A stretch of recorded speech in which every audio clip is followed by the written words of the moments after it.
Okay guys, today we're going to talk about playing progressions. So first thing I'm going to talk about is what is a progression. Let's just think about for a second, let's relate music to the alphabet. The alphabet has X amount of letters in it. We take those letters and we make words. Those words have meaning to us, and when we put those words together we call it a sentence. And when we put enough sentences together we call it a paragraph. And of course when we put enough paragraphs together it becomes a chapter, and then that becomes a book or a story, and it has a whole thought. Music is exactly the same way. Only in music we have 12 notes, and what we do is we take 7 of those notes and we call it a major scale, and then we take the 7 notes and we combine them into major and minor chords.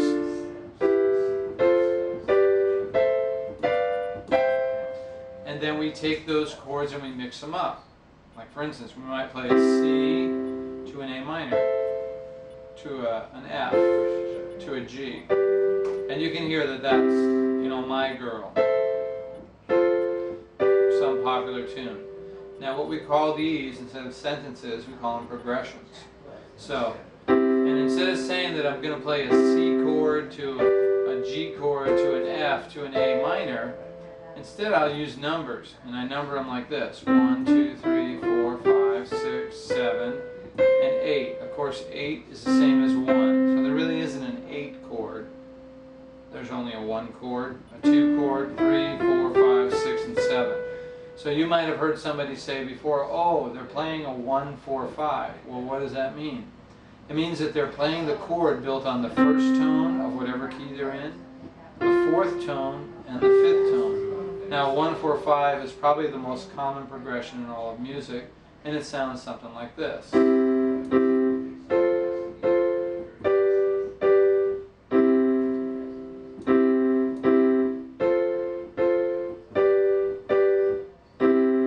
So we would call that a progression, and I would say, hey, we're playing a 1, 4, 5.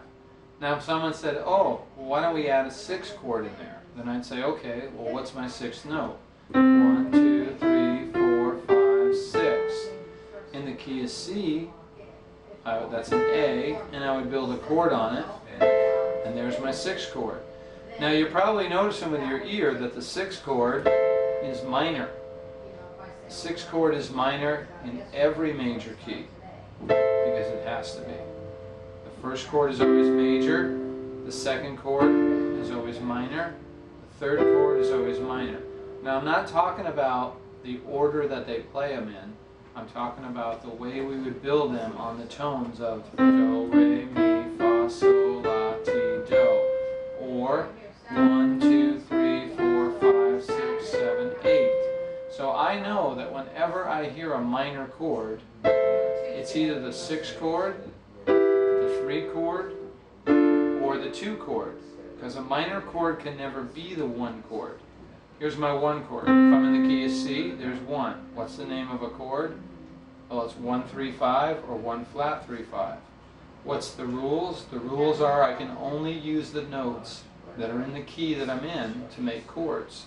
If I want to make this minor, I have to use this black key, which is not in the key of C, and therefore I'm out of bounds. So I can never play a C minor and be in the key of C. I always have to play a C major. If I'm in the key of C, I always have to play a D minor. Because if I play a D major, I'm playing a note that's outside the key. Therefore, I can make up this rule. If it's true in one key, it's true in every key. So now I know that the 1st chord, the 4th, and the 5th are always major. The 2nd, the 3rd, and the 6th are always minor. And the 7th is that weird little diminished chord. And of course the 8th chord is the same as the 1st, so it's always major. So if someone says to me, hey, let's play 6, 3, 2. Well, what I do in the key of C? I'd find the 6th note, play a chord on it. What kind of chord? It's going to be minor. Then I'd find the 3rd note. What kind of chord is that? Minor. And the 2nd note. What kind of chord is it? Minor. So I'd end up with a thing like this. Maybe I'll go to the 4 chord, maybe the 5 chord, and back to the 1 chord. That could be hit song on the radio. Everybody uses these formulas, and the reason they use it is because it works. It just makes sense that if I'm in a key, I should only be using the notes that are in that key to make chords.